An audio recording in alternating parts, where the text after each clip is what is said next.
Communist as ideology आप देखेंगे तो बहुत विश्वास करते हैं वायलेंट पॉलिटिक्स में, माई वे और हाईवे। लड़ाई होनी चाहिए मतलब लोगों को। आप वर्ल्ड ओवर देख लीजिए, आप कहीं भी देख लीजिए कम्युनिस्ट पॉलिटिक्स को, आप चाइना में देख लीजिए ऑथोरिटेरियनिज्म में, रशिया में देख लीजिए, आप साउथ अमेरिकन कंट्रीज में चले जाइए, इंडिया में आज के डेट में देख लीजिए, अगर कहीं पॉलिटिकल वायलेंस है इंडिया में तो सिर्फ एक ही जगह पे है, बंगाल पे, and will come to that. तो 93 में इनफैक्ट और कहा जाता था कि अब पॉलिटिकल वायलेंस और ज्यादातर वायलेंस क्यों होता है इलेक्शंस के कारण, इलेक्शंस के दौरान, राइट। तो कांग्रेस का और ममता बनर्जी का एक प्रकार से ये आरोप था कि कम्युनिस्ट जो करते हैं, क्या करते हैं, वो बूथ लूट लेते हैं, वहां पे लोगों को वोट नहीं डालने देते हमारे लोगों को, और दूसरे लोगों से जबरदस्ती कम्युनिस्टों पे वोट डलवा देते। तो उन्होंने कहा कि ये बोगस वोटिंग को हटाने के लिए सिर्फ वोटर आई कार्ड से वहां पे वोटिंग देनी चाहिए, और कोई आई कार्ड दिस दैट नहीं चलना चाहिए, या बिना आई कार्ड्स के वोटिंग नहीं देनी जानी चाहिए।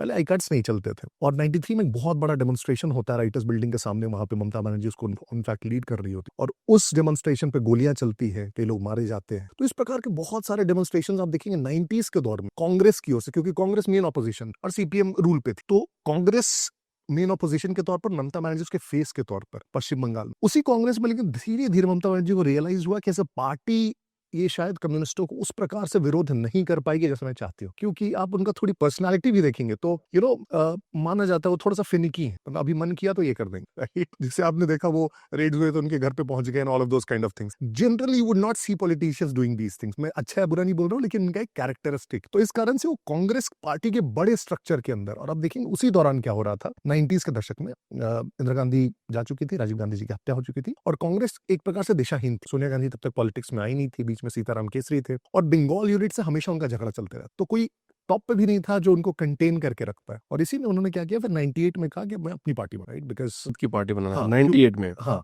क्योंकि this Congress is not really an opposition to CPM, it is more of, इसके आधे लीडर्स मिले हुए हैं सीपीएम से, ये लोग मिलकर जिताते हैं लोग। सो 98 में she forms TMC, and very immediately 99 के इलेक्शंस में ही वो प्रिंसिपल ऑपोजिशन बन जाती है, क्योंकि लोगों को भी दिखता है कि एक्चुअली कांग्रेस में कोई दम नहीं है नहीं, वैसे बहुत स्टॉलवर्ट लीडर्स बचे नहीं थे कांग्रेस में। तो जो पूरा कांग्रेस का एक बहुत बड़ा जो महकमा होता है ममता बनर्जी के साथ आ जाता है। ममता बनर्जी ऑलरेडी फेस थी ऑपोजिशन की, तो टीएमसी प्रिंसिपल ऑपोजिशन बन जाता है 99 में सीपीएम का, right. But still it would take a lot of years, 12 साल और 13 साल और लगते हैं उनको सत्ता में आने में, राइट। और उसकी बहुत सारी कहानियां, इनफैक्ट टीएमसी आने के बाद actually she did her kind of politics, right. एक चीज आप देखेंगे कि बहुत फियर्स लेडी हैं, बहुत आवाज उठाएंगी, बहुत प्रोटेस्ट करेंगी, लेकिन फिर भी ना जो कम्युनिस्टों का रूल था बंगाल में, उसमें ऑपोजिशन के तौर पर ममता बनर्जी को लोग एक्सेप्ट कर लेते थे। लेकिन at the end of the day आप थोड़ा सा बंगाली पर्सोना को देखेंगे, सो दे अप्रिशिएट सर्टेन थिंग्स। उसमें क्या है, जैसे सादगी है, तो आप जनरली देखेंगे Bengali politicians they will be very austere, उनके कपड़े से लेके पहनावे ओढ़ावे, रहन सहना, बहुत उसमें आपको शो ऑफ नहीं दिखेगा। सिमिलरली थोड़ा सा इंटेलेक्चुअलिज्म, राइट। जितने आप